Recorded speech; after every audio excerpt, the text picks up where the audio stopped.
عظمتوں کا سفینہ، زندگی کا قرینہ، روح مکہ مدینہ، آدمی کو بناتا ہے یہ انسان۔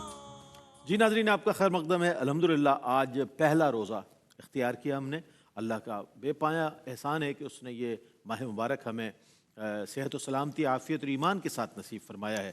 اور اس سیگمنٹ میں ہم آپ کے مسائل کا حل میں قبلہ مفتی محمد اکمل مدنی صاحب کو زحمت کلام دیتے ہیں، آپ کے سوالات کو شامل کرتے ہیں اور آپ کے لائیو سوالات کے جوابات کے لیے مفتی صاحب تشریف فرما ہوتے ہیں۔ سب جب تک سوالات آ جائیں، ہم یہ جاننا چاہیں گے، آج چونکہ پہلا روزہ ہے، لوگ اس انتظار میں رہتے ہیں کہ بھئی سب سے آخر میں جہاں اذان ہو رہی ہے وہاں ہم روزہ بند کریں گے، اور جو سب سے پہلے جہاں اذان کی آواز سنی اور وہیں روزہ کھول لیا، کیا اس سے روزہ متاثر ہوتا ہے؟ کیا فرمائیے، کیا حکم ہے؟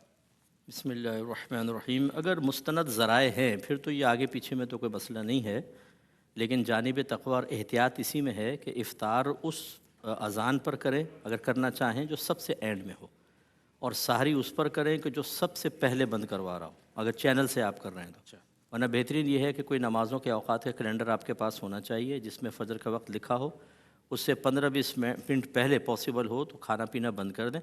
ہاں، پھر اس کے بعد اگر نیت کرنے کے بعد بھی لیکن فجر سے پہلے کچھ کھا پی لیا تو کوئی مسئلہ نہیں ہے، لیکن پہلے سے کلی وغیرہ کر کے فارغ ہو جائیں اور افطار میں احتیاط کریں۔ بعض اوقات تو باہر بچے او کر کے سارن بجا دیتے ہیں، لوگ اسی پہ کھجور منہ میں رکھ لیتے ہیں، بعد میں گالیاں بکتے رہتے ہیں، تو اس میں تھوڑی احتیاط کرنی چاہیے، بچے بھی شرارتی ہوتے ہیں۔ ٹھیک ہے۔ اچھا مصطفی، ایک چیز عام دنوں میں یہ سوال آتا ہے کہ کوئی ظاہر ہے سونف یا پان یا گٹکا کوئی ایسی چیز کھا رہا ہے، حالت وضو میں، تو کیا ایسی صورتحال میں تلاوت کی اجازت ہے، تلاوت کی جا سکتی ہے؟ دیکھیں، اس چیز کی اسمیل پر موقوف ہوتا ہے۔ بعض خوشبودار چیزیں ہوتی ہیں، جیسے پان خوشبو کا بھی ہوتا ہے، اس میں تو کوئی مسئلہ نہیں ہے، لیکن اگر اسمیل منہ میں گندی پیدا ہوئی، جیسے نسوار ہے یا گٹکے ہیں، اس میں اسمیل گندی ہوتی ہے، سگریٹ پی ہے، پھر بغیر کلی کیے پڑھ تو سکتے ہیں، گناہگار تو نہیں کہلائیں گے، لیکن مکروہ ہوتا ہے، شریعت نے اس کو ناپسند کیا۔ اچھا، ایک سوال یہ بھی آیا تھا مفتی صاحب کہ پلاٹ لیے ہوئے ہیں اور انہوں نے وہ پلاٹ جو ہے ابھی اس حالت میں نہیں کہ ان کو پیسہ واپس مل جائے، انویسٹمنٹ ہوئی ہوئی ہے، تو اس پر کیا زکوٰۃ کے حوالے سے فرمائیے، کیا زکوٰۃ لگتی ہے اس کے اوپر؟ کہ ابھی پیسہ ان کو یہ بھی نہیں پتا کہ ان کو پیسے ملیں گے یا نہیں ملیں گے، چونکہ ایک ایسی کنڈیشن ہے، وہ آباد بھی نہیں ہے علاقہ، غیر آباد، انہوں نے انویسٹ کر دیا اور اب جس نے بیچا ہے وہ بھی ان کی خبر نہیں لے رہا، تو اب وہ اس بات کے لیے پریشان ہے کہ کیا زکوٰۃ دیں اس پہ یا نہ دیں؟ جی، یہ جو کسی بھی دکان یا پلاٹ یا کوئی بھی اپارٹمنٹ وغیرہ ہے، اس میں نیت کو دیکھا جاتا ہے۔ اگر آپ نے خالصتاً بیچنے کی نیت سے خریدا ہے کہ ابھی لے لیں گے، کچھ عرصے بعد پروفٹ ملے گا تو بیچ دیں گے، تو یہ مال تجارت ہے اور اس پر سال بسال زکوٰۃ بنتی رہے گی۔ لیکن ہم اس میں مشورہ دیتے ہیں، اگر فرض کریں جیسے پیسے پھنس گئے ہیں بہت ساروں کے، تو ایسی صورت میں اپنی نیت کو بدل لیں۔ اچھا، اب آپ تجارت کی نیت ختم کر دیں، یہ قصد و ارادہ پختہ کر لیں کہ جب یہ مجھے ملے گا تو میں اس پہ اپنا مکان بنا لوں گا یا مکان بنا کے رینٹ پہ چھڑا دوں گا۔ تجارت کی نیت بدل لیں گے تو نیت ختم ہو جاتی ہے اور وہ مال تجارت نہیں رہے گا۔ ٹھیک ہے، آپ کی لائیو کالز بھی لیں گے اور اس کے سوالات بھی انشاءاللہ ہم شامل کریں گے جیسے ہی آپ کی انشاءاللہ کالز کا سلسلہ ہوگا۔ آپ کے پاس جو مفتی صاحب سوالات موجود ہوتے ہیں اور آن لائن آپ کو ملتے ہیں، میں چاہتا ہوں ان کے بھی جوابات ہمارے ناظرین تک۔ جو تراویح کے بارے میں کسی نے کہا تھا کہ کچھ خلاصہ اس کا بیان کر دیں، تو یہ یاد رکھیں کہ تراویح جو ہے وہ رمضان کی تمام راتوں میں 20 رکعت ہر عاقل و بالغ مسلمان مرد و عورت کے لیے پڑھنا سنت موقدہ ہے۔ تو اس کا مطلب ہے رمضان کی تمام راتوں میں پڑھنا ہے، 20 رکعت پڑھنی ہے، اور یہ سنت موقدہ ہے۔ ایک دو بار چھوڑی، برا کیا، ترک کرنے کی عادت بنائیں گے، گناہگار ہوں گے، اور مرد و عورت دونوں کے لیے عبادت ہے۔ ٹھیک، کالر ہے ہمارے ساتھ۔ السلام علیکم۔ السلام علیکم۔ وعلیکم السلام جی، مفتی صاحب سے کچھ سوالات کرنے ہیں۔ جی فرمائیے۔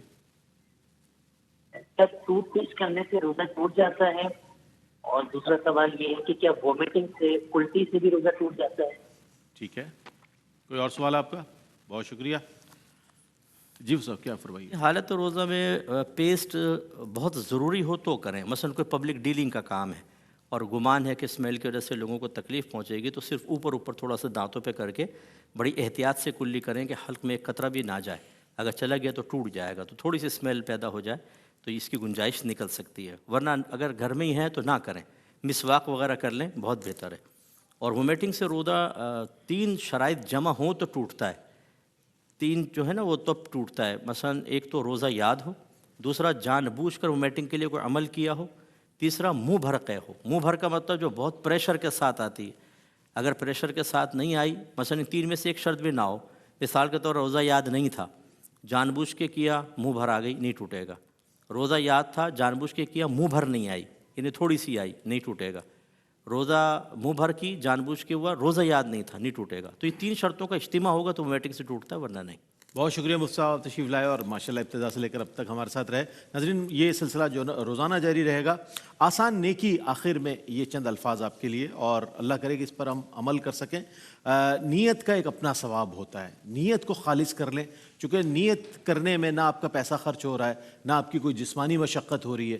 نیت کا صاف رکھنا بھی آپ کو ایک اجر و ثواب کا ذریعہ بنتا ہے، یعنی کہ کسی کام کی آپ نے اچھے کام کی نیت کی اور بالفرض محال یہ کہ آپ وہ کام نہیں کر سکے، تو نیت کا آپ کو ثواب ضرور مل جائے گا۔ تو نیتوں کو صاف رکھنا چاہیے۔